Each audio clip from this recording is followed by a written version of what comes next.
Hey there, Exiles. Neon Dragon 25 here with another updates for the week video. This week, GGG put out patch 0.2.0H, enabled private leagues, and announced a new race. And in some community news, Darth Microtransaction also put on a private league race. First to kill the Arbiter of Ash in this hardcore solo self-found format gets $500.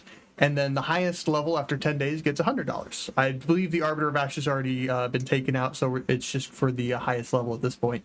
Getting into the patch, they've added the use of quick buttons to strongboxes, so it's even easier to juice strongboxes.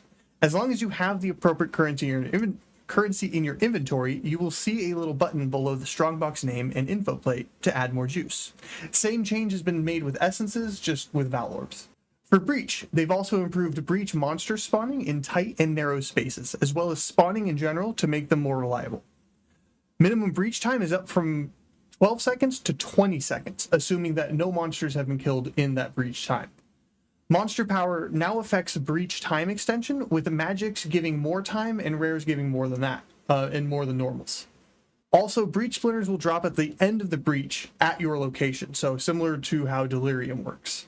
For Asmiri Wisps, when you activate a second Wisp, it will follow the same target as the first Wisp. So if you're extra juice in your Wisps or, the target, or you happen to run across a second one, they'll follow the same target, so you don't have to split yourself into trying to chase two different Wisps. Spirit of the Hare and Spirit of the Fox were too rare. They're now 3 times more common. For Rogue Exiles have had their aggro reduced, or their aggro range reduced, and the light on them brighter to help them stand out and be easier to see. So they're not chucking a ranged projectile from halfway across the map before you can even see their health bar at you anymore. They should be nice and tight on the screen. You should be able to see them, and they actually are a lot easier to see. I've taken out a few of them. They are a lot easier to see and keep track of. Other changes and improvements for the patch, greed and corruption shrines are disabled, turning items into gold or dropping corrupted items. It just turns out that's just not as fun. That's just not fun. So Diamond and Divine Shrines are now more common, as well as the durations of almost all shrines are up to either 60 or 90 seconds from 45 seconds. There will still be a few that are still at the 45-second range.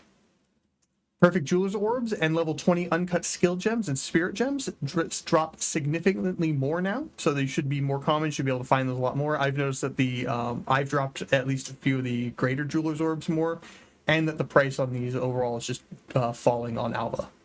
Outlines to some item labels have been added, so if you're not really using a loop filter, you've got now more of an outline, and if you are using a loop filter, more customization. The Corridor skill on Arbiter has clearer visibility. Bindable keys for allocating attribute nodes quickly, so strength and intelligence or dex, you can quickly assign those.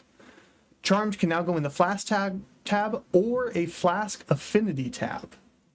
Cool place to put those, easy to keep in one spot. Also, GGG has given us the privilege of being able to spend some more money. There is now a ritual stash tab that can hold your omens, an audience with the king pieces, and there's a socketables tab that can hold all the runes and soul cores and talismans, as well as a button to upgrade your runes in the stash. Private leagues have been enabled. You can find the link below or in the forum post to create your own league. The base cost is 120 coins for 10 players in 10 days, and an additional 60 coins per 10 players or per 10 days. They also announced a new race event starting May 25th and on June 1st and 8th at 1 p.m. my time or -7 GMT. The race is to be the first to kill Doriani, Act 3 normal, in a self-found environment. It's not hardcore, however, you're still penalized by the 1 minute not being able to move if you die. The prize is the same as last race, the Demigod's Virtue helmet, but the fastest in each class across all 3 races will get a choice of 1 of 3 Path of Exile 2 themed death mats. And the fastest racer of all 3 races will get to design a divination card for in-game. That's really cool. So, and Gormus is going to get to design those cards. Very excited about that. And that's all I got for you this week, Exiles. How did you like the patch? Are you still playing Path of Exile 2? Are you going to run in the race? Let me know in the comments below. I stream every day on Twitch, twitch.tv/neondragon25. And please get engaged to Owl's Gorilla Rhythm by liking and or subscribing if you did or did not enjoy the video. It helps the channel a lot. And remember to keep being awesome and don't let anyone tell you otherwise. Bye!